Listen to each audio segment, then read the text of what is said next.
Family Watch, where we bring you Catholic conversations on marriage, parenting, and family life. Ako si Manjo, ang inyong host. At Family Watch, we believe that the path to the renewal of society and the transformation of the church begins in and through the family by strengthening marriages, empowering parents, and bringing families closer to Christ. Alam nyo, napag-usapan namin ang pagkakahawig ng episode na ito entitled How to Keep Your Kids Catholic sa mga nakaraang episodes ng Family Watch para nga daw redundant. Pero dahil nalalapit na ang ating paggunita sa ika-500 taon ng Kristyanismo sa ating bansa, nararapat lang na pagtuunan ng pansin ang pananampalataya sa konteksto ng pamilya, kung saan ito dapat pagyamanin. Nakakalungkot ngang isipin na may kabataan na tuluyan ng umalis sa kanilang kinagisnang pananampalataya para umanib sa ibang relihiyon, or worse, tuluyan ng naging atheists or agnostics or nuns. Yung nuns, ibig sabihin po ay no religion in particular. Ating kasama ngayon ay tutulong sa atin sa pagtalakay sa isang napakahalagang paksa. At dahil mag-isa ako ngayon, shout out sa aking co-host si Hill and Lennon, hihingan ko kayo ng favor, Des and Xavy, na magpakilala sa inyong sarili. So let's welcome Xavy and Des Padilla of the Missionary Families of Christ. Welcome to Family Watch. Hello, it's good to be here on Family Watch. We're very happy to be with you and your viewers dito sa YouTube and other social media. Ako po si Xavy Padilla and my beautiful wife Des. We're members of Missionary Families of Christ. Both of us are full-time missionaries.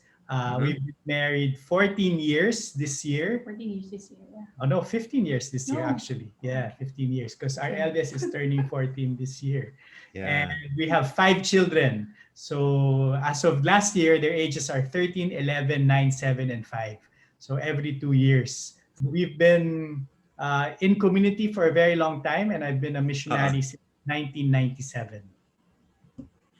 Okay, how about Des? Hello, everyone. What do you do? I work actually also for MFCR community. I do merchandising, the material, t-shirts, ganyan. But I've been in community also for 20 plus years. Mm-hmm. We met when we were both still single. And parang we weren't even also, when we first met, we weren't even dating yet. Wala, parang ano lang, co-workers, ganyan. So it's been a good number of years, you know, parang being in that community, being in this community where I joined also as a youth member. So from youth, single, naging active ako as a single member, then we got to know each other better, and then we got married. Yeah, Des even spent 1 year in Zimbabwe for mission. Yeah. For a year, for 1 year. Hindi ka kasama, Xavy? Yeah, hindi ako kasama. We were still single then. Tapos we were not dating yet at that time. So nung nasa Zimbabwe siya, I was in Manila, Philippine base. He was my boss. Okay. Okay. And I kind of snooped on your Facebook account, and sure. You're also a board member of the Family Rosary Crusade. Yes, for about 3 years now, I've been a member of the Family Rosary Crusade board here in the Philippines. And just last year, I was elected chairman of the board of Family Rosary Crusade. So congratulations! Very interesting, and a lot of activities also with that group. Yeah. Okay. Oo. Next time, siguro bandang month of October, we will invite you to talk about the work of Family Rosary Crusade, hindi ba? The month of the Rosary. Exciting. Yeah. Also, you nakita ko rin na you just finished hosting the World Couples Congress. Yeah, so a few days ago, yesterday, Saturday, Sunday, upon taping, we had the World Couples Congress. Usually kasi every January we have it in Baguio, but syempre even last year it was still Baguio kasi January wala pang lockdown nun. So this was the first time we did it virtually, and it was a blessing in disguise because you get more international people Oo attending nga. via Yeah. virtual. So how Kasi, was it? Did you get a good attendance? yes, we Yes, got more we than did. 2,000 attending, Okay. and 2000. more than 2,000. Usually less than that, and only those who are in the Manila area Or they or fly or they Oo to. nga. fly in. But this Fly in, time yeah. it's Yeah. across the world, so it's very very exciting. The good So side of the pandemic that's going on. so time and distance no longer matters, no? And then Yeah. Yeah. the apostolate just blooms online because Oh, and we, that's our situation now. Yeah. So Mm. congratulations sa MFC for that. Yeah. So let's go to our hot topic. No? Okay. How can we parents create an environment in the home that will keep their kids close to the faith? But actually, that's one of the bigger challenges that young couples like us face. Um, we inherited yung religion natin, di ba? Kasi Catholic country tayo. Yeah. So most of the time, when we talk about our faith, it's something that was just passed on to us by our lolo, lola, parents. So hindi talaga siya, it's just in our brain. It's not really in our hearts, so we don't really understand it. So one of the challenges that we see is really teaching our own children or even couples na ka-age namin what our faith actually means. Because once you Mhm. understand it and once you know more about it, then you appreciate it more. So hindi lang siya Sunday obligation, hindi lang siya words, but it's actually So something you really know. also so with our how do you kids, say this? Go ahead. Go ahead. sorry, with our kids kasi yung mga kids ngayon kasi matanong. Mm-mm. Not like Uh-uh. before, kunyari mamas, magge-genuflect ka, yung gagawin ko siya kahit hindi ko alam kung bakit kailangan gawin siya in certain parts of the mass. When my kids would ask, like even during, they would ask, why do you have to do this? Why is like that? Yung, during the parts of the mass, so they're really looking at it, really Observant. observing, and they're really asking why you have to do these kinds of things. So it challenges Yeah. us also to know the answer. So when there's opportunity to give the answer, or syempre kasi minsan consecration, ganyan, so I say later, or if I don't know the answer, ask your daddy, or ask your lolo. But they have those questions. So it's good because we encourage them to ask also, kasi nga it means they want to know. Mm. It's so far from it's so different dun sa style ng nung at least nung kinagisnan ko na you don't ask, you just follow, no? So how do you cultivate yung like that attitude of like being open to ask questions about the faith, why do we do this, yung ganon. Paano ba ginagawa yon? I mean, para lang tips natin sa ating mga magulang. Well, tama ka, and we didn't grow up that way, diba? Also, our generation, no questions, diba? If you just follow, it's just because it's that way. So in our side also, we ask them questions. Do you know why we do this? Let's say we come across something on TV about the faith, and then you can see naman sa faces nila na parang, but ano nangyayari? Why are they doing this? Or why did they say that? So we also ask them, do you know why they said this? Do you know why they did that? So it comes from them also, and we can get to correct them or we get to explain it more. And then that way, more open communication. I guess to go also with our family, we're very open naman with our kids about our faith. It's not something that's ours and iba sila. It's not a separate thing. So alam nila alam nila na, we bring them. Even when they were younger, we would bring them to mass kahit alam mo hindi nila naiintindihan kasi that's our faith eh. So kahit pa kunyari umiiyak, ganyan. But whatever, parang for us, parang they have to see it because if they don't, it's hard to bring them when it's a little later kasi how, parang kailangan nakikita din nila yung, there also should be part of what we do. So that's what also something we do. So they know it's part of their life. It's not something that will come to them eventually. It's something that is already something that we already have. Yeah. Being inquisitive is something para ingrained in them. So you asking questions about the faith. Hopefully, when they talk about when they need to learn about love, courtship, and marriage, starting with the birds and the bees muna, di ba? Yung natural yung ano no, yung progression na pagiging inquisitive. I guess din po kasi growing up, we also saw in our contemporaries or even the people, yung well, ka-age natin, how they don't understand their faith. So it's also an experience. Oo. It's because their parents did not explain it, or when they ask their contemporaries who we might not also know the answer. So we don't want our children to be like that. If we want them, if they have a question, you ask us. Yeah. Because we will answer you. We don't want them to ask yung Other kaklase people. nila na baka hindi din alam yung sagot. So we try to keep those communication lines open. In a lot of Catholic families, no, parang yung ano, yung preparing the children to receive the sacraments, so taken for granted. Yung halimbawa, yung at least yung syempre yung binyag, walang malay yung bata, no.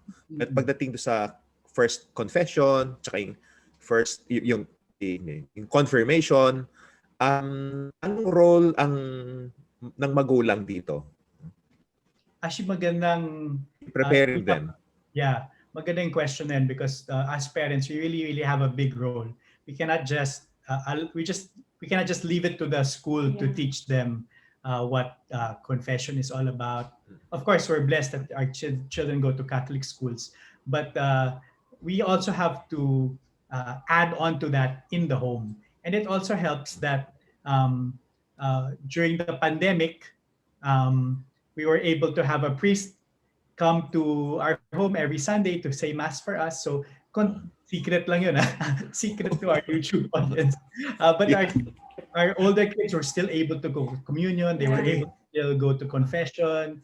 And so we encourage them. So even the younger ones ask already, what is that? What does it taste like? Yeah, they're actually they things like also that. they already want to have to receive the Eucharist. So it doesn't make sense yet.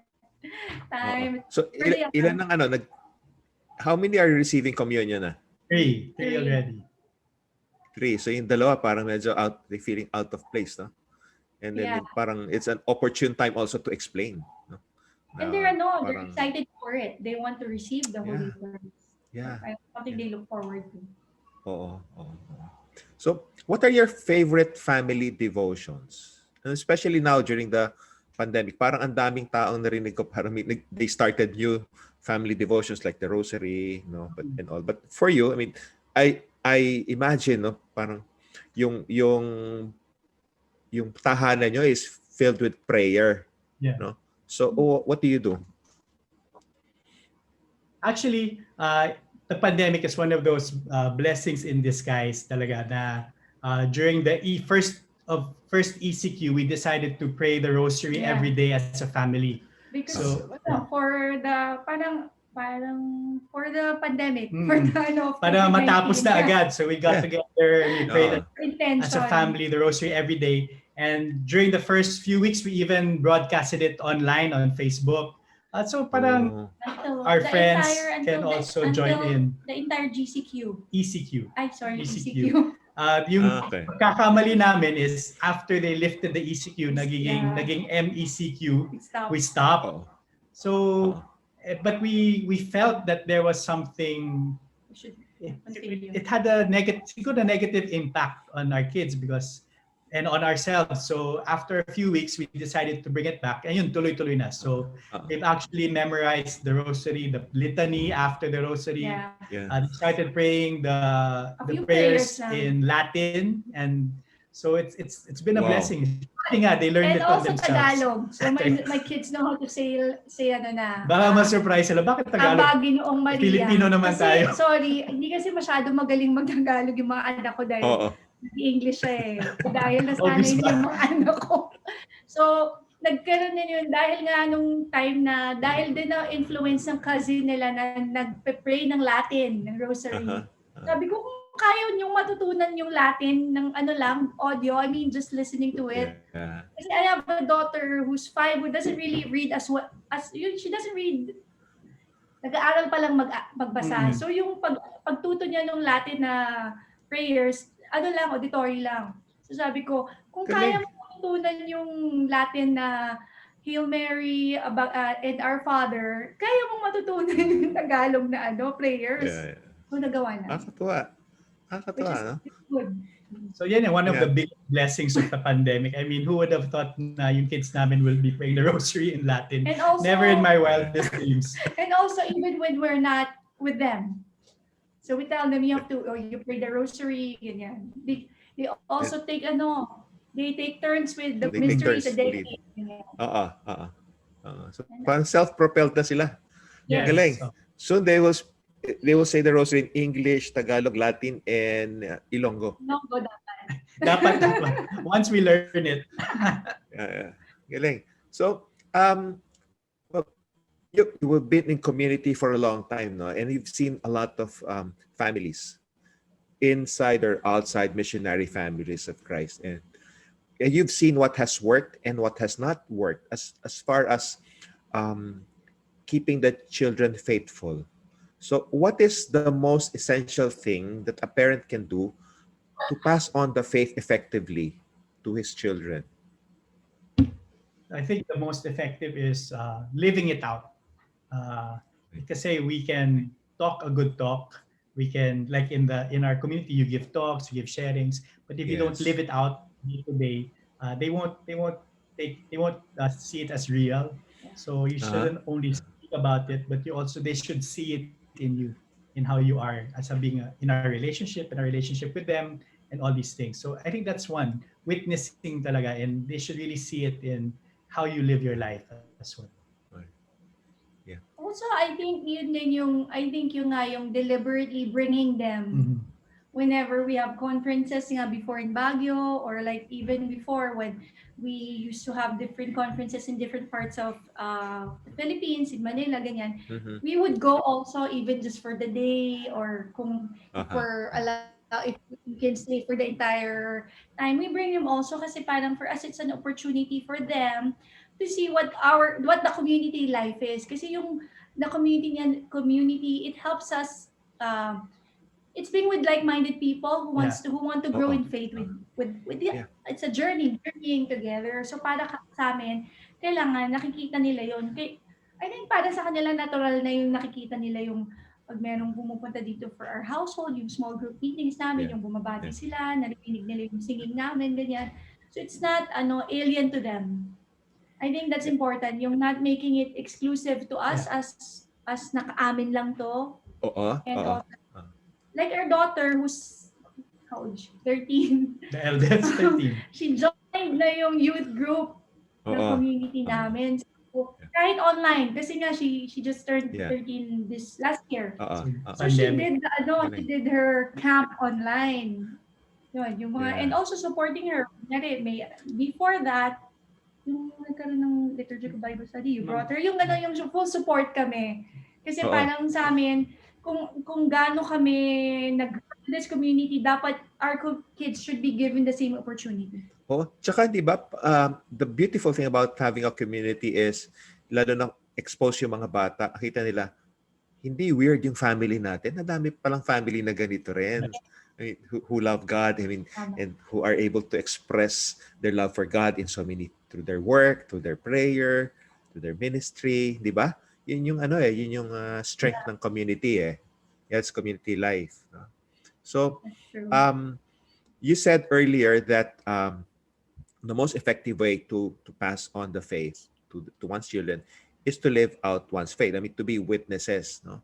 So, mag-fast forward tayong konti. I know college is still far off for your children. I mean, 13 yung panganay. No? But I'm sure you've heard of a lot of stories tungkol sa mga bata na parang turning point yung college life kasi they either stay true to our faith or they stray away from it, no?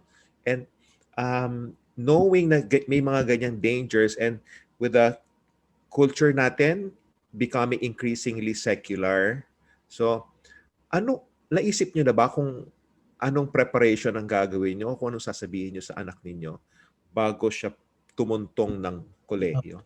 Well, I think yung biggest challenge, kasi nga when we were growing up, siguro my personal experience, marami talagang influences when you get to college.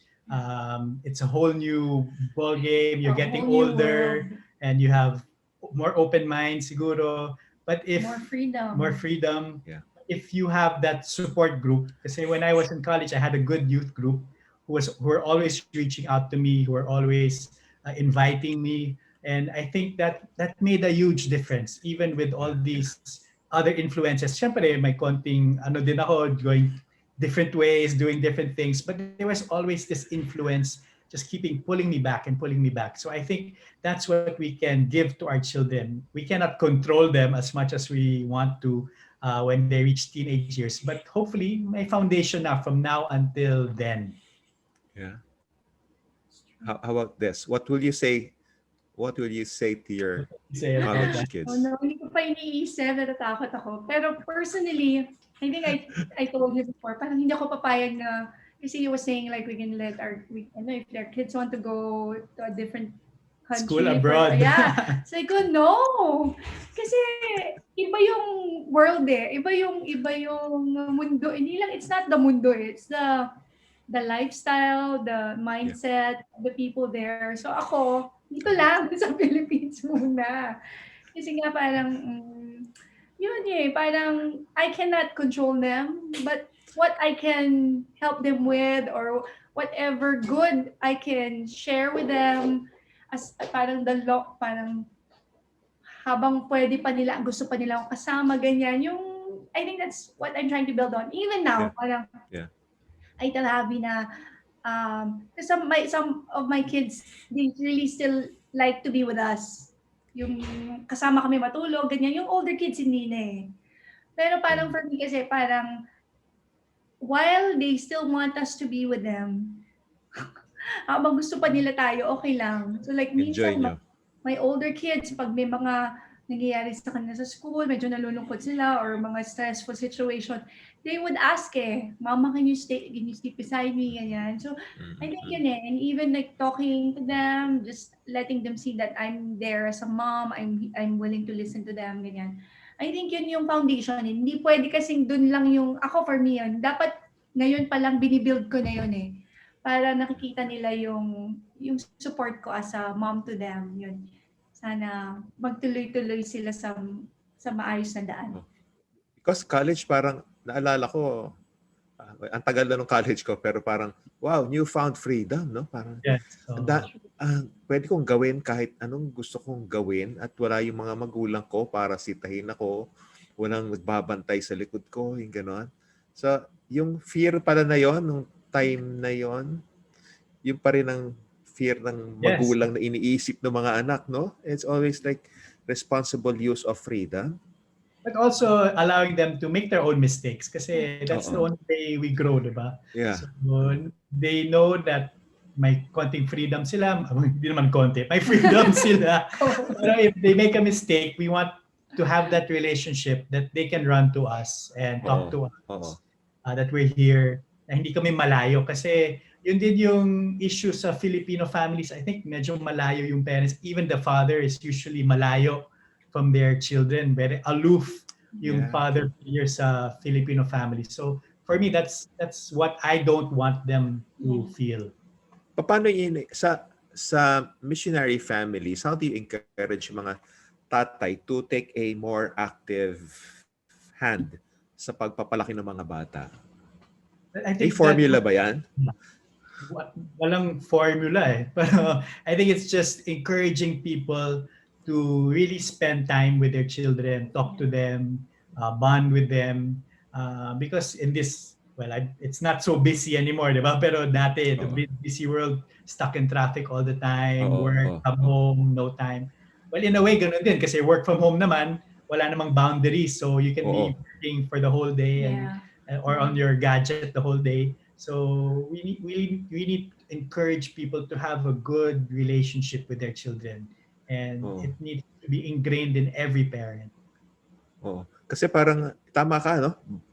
Walang boundaries ngayon. So ang tatay pwedeng physically present pero emotionally absent sa buhay ng mga anak, di ba? So, spiritually absent also, di ba? Nandiyan lang sa... That's the new ball game nowadays.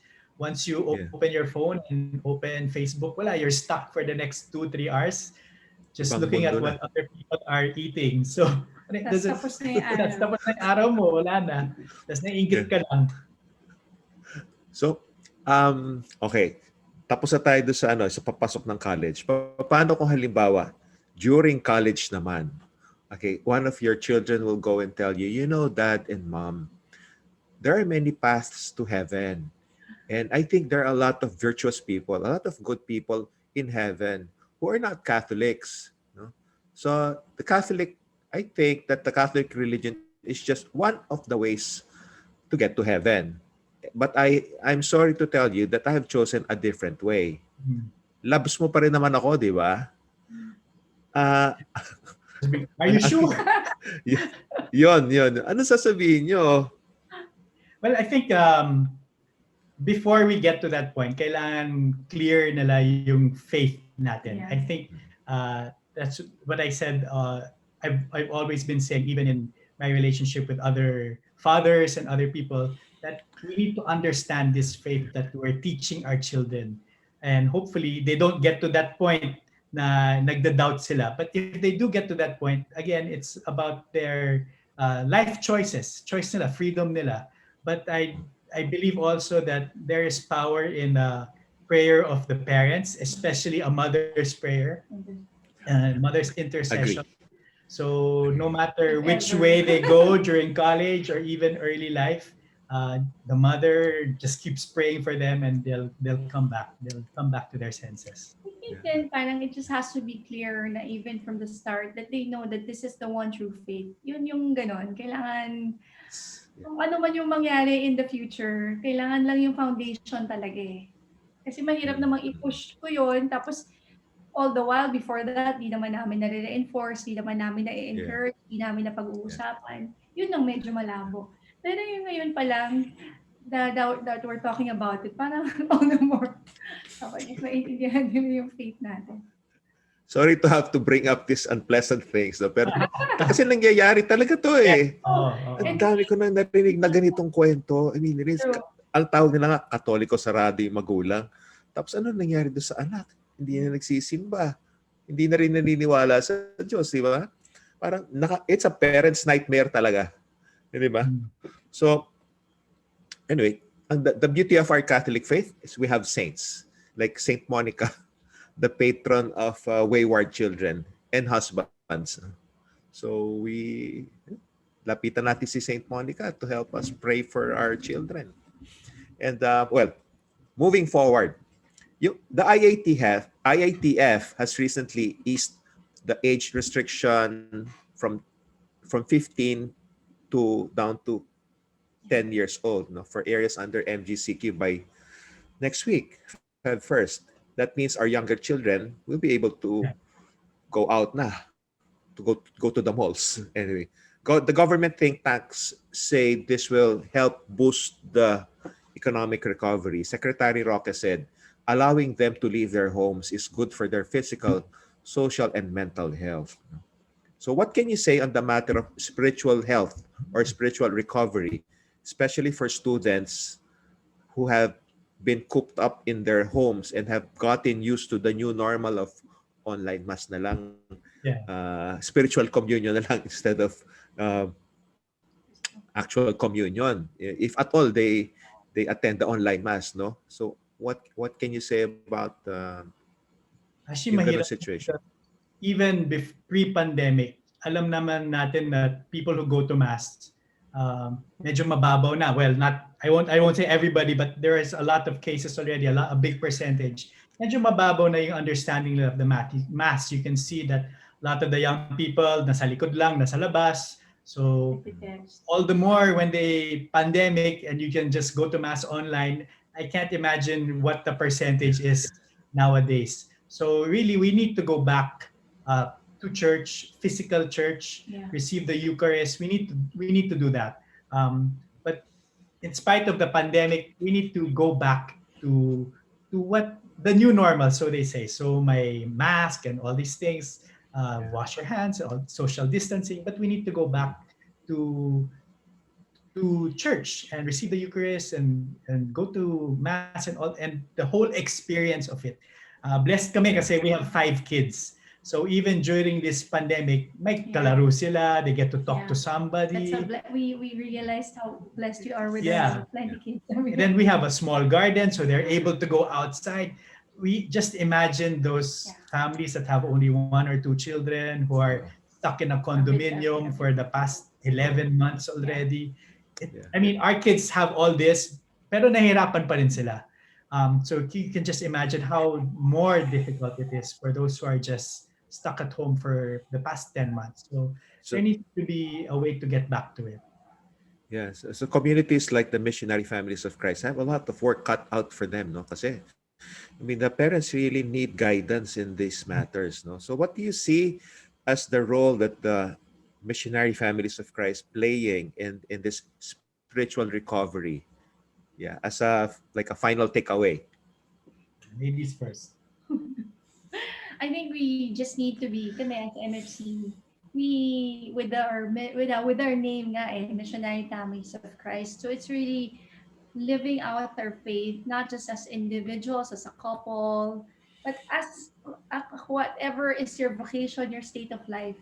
Living it out as a single, living it out as a youth, as a kid, as a handmaid, servant, ganyan. So I think it's really more deliberate in um, bringing other people to understand, parang being a light to others. Also, um, like ngayon kasi social media parang you might not see each other but there's so much negative things that you can read in social media. So I think being more positive also, Yeah. yung being bolder in posting, hindi ka na mahiya na yung may community ka or what. Kasi we realized there are also some people that seek that during the pandemic They were really looking for people to talk to. So Yeah. we had many stories of those na mga lumapit sa kanila, mga ganyan. So just live up to your faith proudly, parang be firm, just proclaim it kasi we never know who we are able to touch. Even Amen. through Yeah, social that's right. media. You're right. We have our work cut out for us, especially once the pandemic Yeah. is lifted, because a lot of people have really gotten stressed or have maybe lost their faith or are anxious. So we need to show them that there's still a better way to live our lives, and we need to be good witnesses to all these people, in the way we have our relationship, the way we relate to our children, the way we are outside. So it's not only our words, but if you see us, you can somehow see Christ in us as well. So it's really Yes. just living out this faith 24/7. Wow, that's beautiful. Thank you for napaka gandang sharing ninyo sa para sa ating mga viewers sa Family Watch, no? And we hope that we can invite you again, maybe to talk on something else. And hopefully Sure. by that time tapos na yung pandemic and we can uh, siguro talk about life outside the pandemic, no? And then we'll be already counting our blessings, our many blessings from this thing that God has allowed us to experience. So for our final, well, anyway, thank you very much again, Xavy and Des Padilla of the Missionary Families of Christ. And as my parting message, I'd like to read from this 2 Timothy chapter 3, verse 14 to 15. But you remain faithful to what you have learned and believed, because you know from whom you learned it, and that from infancy you have known the sacred scriptures, which are capable of giving you wisdom for salvation through faith in Christ Jesus. If you got this far, thank you for watching. Thank you to our guests. Kung nagustuhan niyo ang video namin, bigyan niyo ko yung thumbs up. For comments on how we can improve or what topics you'd like us to cover, please type them in the comment box below. Please know that we read all your comments. See you next week. Thank you.